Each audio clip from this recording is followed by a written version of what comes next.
there's probably about eight lines coming into the ICC, 8 phone lines coming in, plus everyone's got their mobile phones, and there's 2 or 3 radios going as well. So at times there were probably 8 or 10 phone conversations going, 2 or 3 radios going.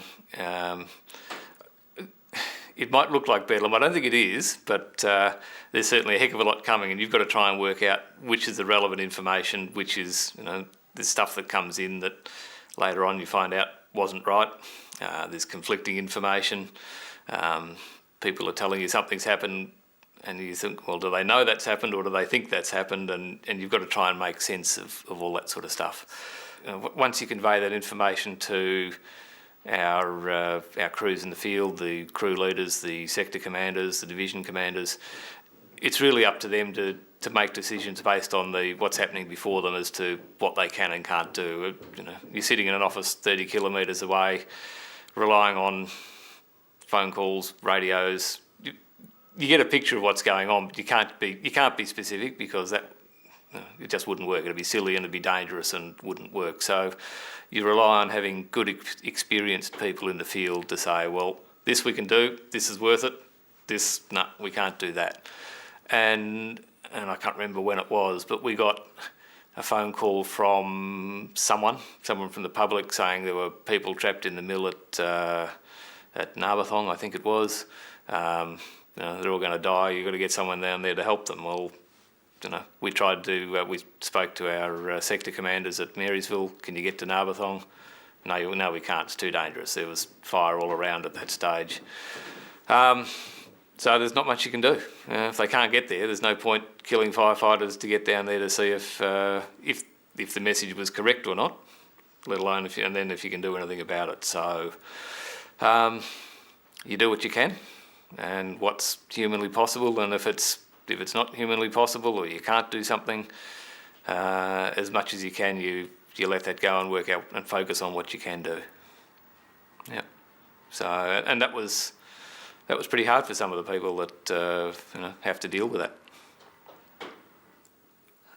It was tough, no question. And virtually everyone's got a mobile phone these days, and whilst that didn't work the whole time, I think the tower got burnt or whatever. But people are ringing their families, and then they're and I still had the duty officer phone, so. The initial point of contact for the families of lots of our crew was, they were ringing up saying, "We've heard they're in trouble with Marysville. What can you tell me?" And don't know the details, but we understand that all our guys are on the Oval and they're safe. So hopefully that was reassuring. For me, it's terrific. I mean, I've come right through the whole fire, from the preparation before. I mean, we didn't know there was going to be a fire, but the preparation in the lead up to Black Saturday, right through on the day, out in the field, and sector commander on for a few days, and in the whole fire effort for the weeks after Black Saturday.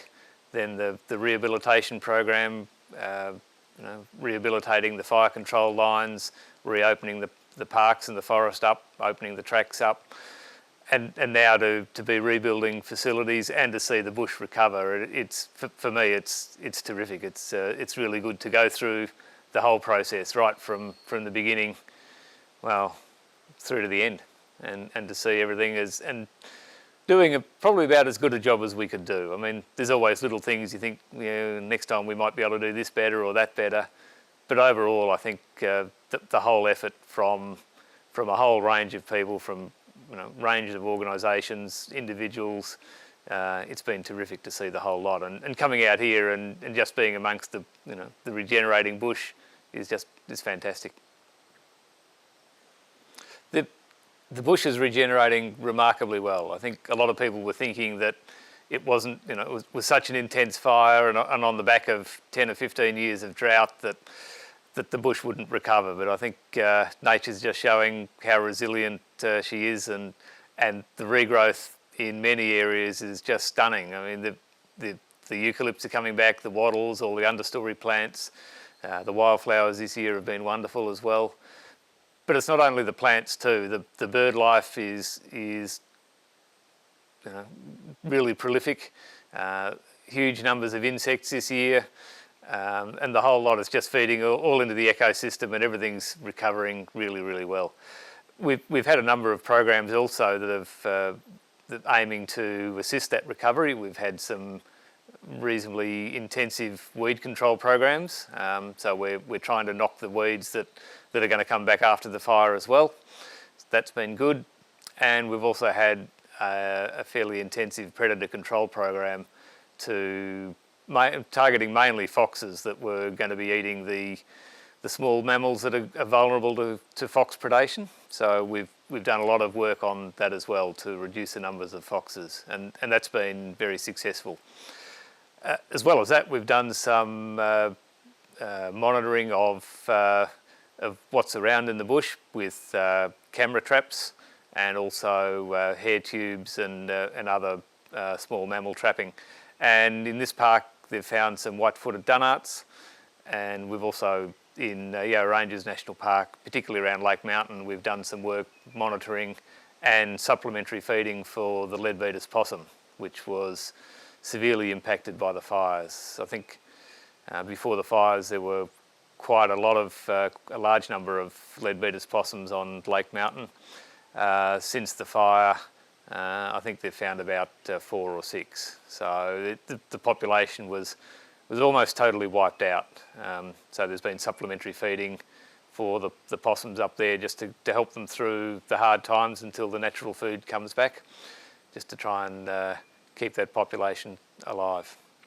So that's been a really rewarding part of the fire recovery program for us.